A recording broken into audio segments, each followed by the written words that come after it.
উপস্থিত হযরত ওলামায়ে কেরাম, সুন্নি সমাজ, সর্বস্তরের তৌহিদি জনতা, আজকে বাংলাদেশ 2024 সালের আগস্ট মাসের 5 তারিখে বাংলাদেশ জালেম থেকে স্বাধীনতা লাভ করেছে। 2071 সালে বাংলাদেশ স্বাধীনতা লাভ করে পাকিস্তানের হানাদার বাহিনী থেকে আর বাংলাদেশে ফ্যাসিস্ট সরকার থেকে, জালেম থেকে আবার দ্বিতীয় স্বাধীনতা লাভ করে। বলেন আলহামদুলিল্লাহ। এই হলো জালেমের বিচার, চোখে দেখেছেন। আল্লাহ তাআলা বলেন, জালেমের বিচার আমি দুইবার করব।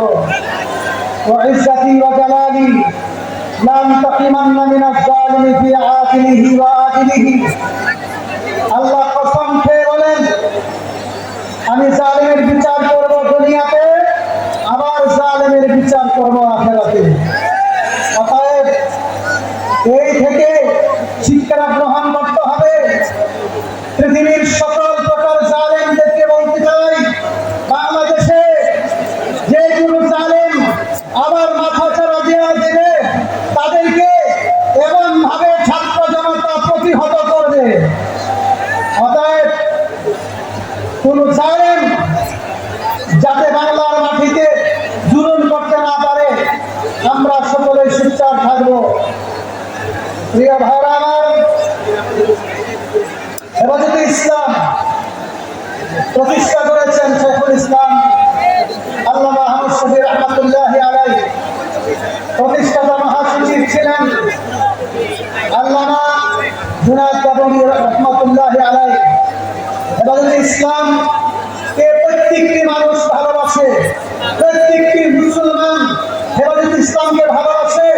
হেফাজতে ইসলাম ওলামায়ে কেরামের সংগঠন, ছাত্রবৃন্দের সংগঠন। হেফাজতে ইসলাম তৌহিদি জনতার সংগঠন। হেফাজতে ইসলাম নাস্তিকদের বিরুদ্ধে আন্দোলন করে, মুরতাদদের বিরুদ্ধে আন্দোলন করে।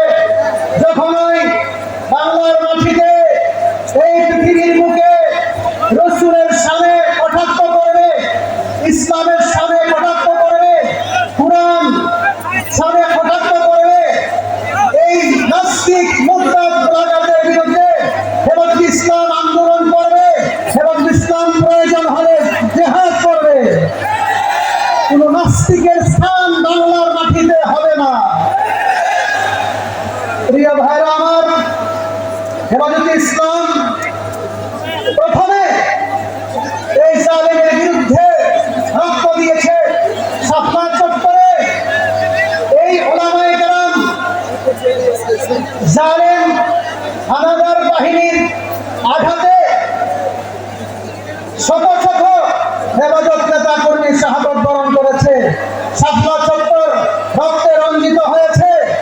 এই আজকে নতুন স্বাধীনতার জন্য সবচেয়ে বেশি অবদান হলো ওলামায়ে কেরামের, সবচেয়ে বেশি অবদান হলো হেফাজতে ইসলামের।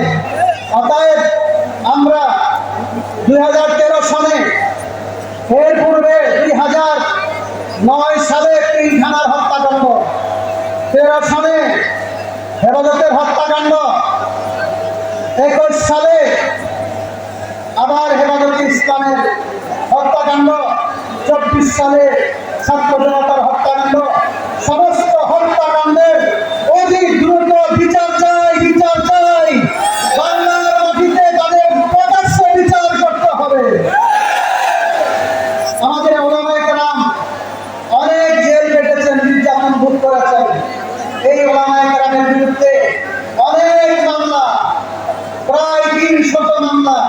অতি দ্রুত এই 13 সালের মামলা, 16 সালের মামলা, 21 সালের মামলা, 24 সালের সমস্ত মিথ্যা মামলা প্রত্যাহার করতে হবে। পরিশেষে বলতে চাই, আমাদের আওয়ামী লীগ সরকার সংবিধান থেকে আল্লাহর উপর আস্থা বিশ্বাসকে প্রত্যাহার করেছিল। সংবিধানের প্রথমে আল্লাহর উপর আস্থা বিশ্বাস পুনঃস্থাপন করতে হবে।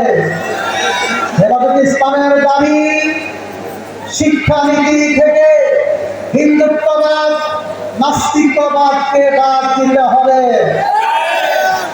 প্রিয় ভাইয়ের আমার, আমাদের মামুনুল হক সাহেব বয়ান করবেন, এই জন্য আমি সংকেত করেছি। একটি ঘোষণা দিতে চাই, একটা ঘোষণা দিতে চাই। রংপুরের শহীদ আবু সাঈদের নামে, আবু সাঈদের কবরের পাশে একটা কবি মাদ্রাসা প্রতিষ্ঠা করতে চাই। আপনারা এতে কেমন আছেন? জামিয়া শহীদ আবু সাঈদের নামে একটা কবি মাদ্রাসা হবে।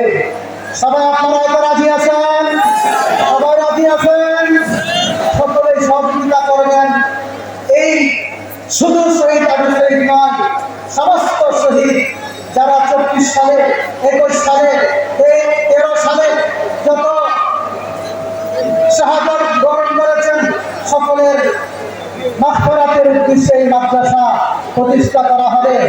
ইনশাআল্লাহ অতি দ্রুত এই মাদ্রাসা চালু করার জন্য আপনাদের সকলের দোয়া এবং সহযোগিতা চাই। আপনাদের সবাইকে ধন্যবাদ। এত সুন্দর বিশাল জনসমাবেশ করার জন্য ধন্যবাদ জানাই হযরত মাওলানা ইদ্রিস আলী সাহেবকে, হযরত আমিনুস সাহেব সহ এই পরম্পরের সমস্ত ওলামায়ে কেরামদেরকে। আপনাদের সবাইকে ধন্যবাদ। আখির দাওয়ানা আলহামদুলিল্লাহি রাব্বিল আলামিন। সম্মানিত উপস্থিতি, ও পর্যায়ে আমাদের সামনে